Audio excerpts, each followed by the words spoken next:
প্রত্যেকটা মানুষের মতো পশুরাও তাদের ভালোবাসা খুঁজে নেয়।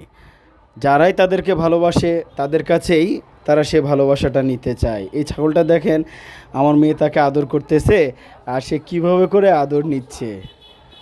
আমিন আমিন। আল্লাহ তাআলা এই ভালোবাসা দিয়েছে, যার জন্যেই হয়তোবা আজকে এই বিশ্ব সৃষ্টি হয়েছে এবং এই বিশ্বের মানুষ এখনো পর্যন্ত টিকে আছে। তুমি খুশি হওনি? এটা আমাদের ছাগল।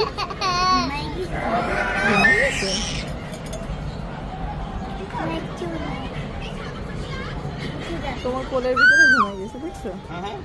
ছাগলটা যে পালতো সে অনেক আদর করে পালতো। ছাগলটা যে পালতো সে অনেক আদর করে পালতো। কোলের মধ্যে মাথা দিয়ে ঘুমাই গেছে।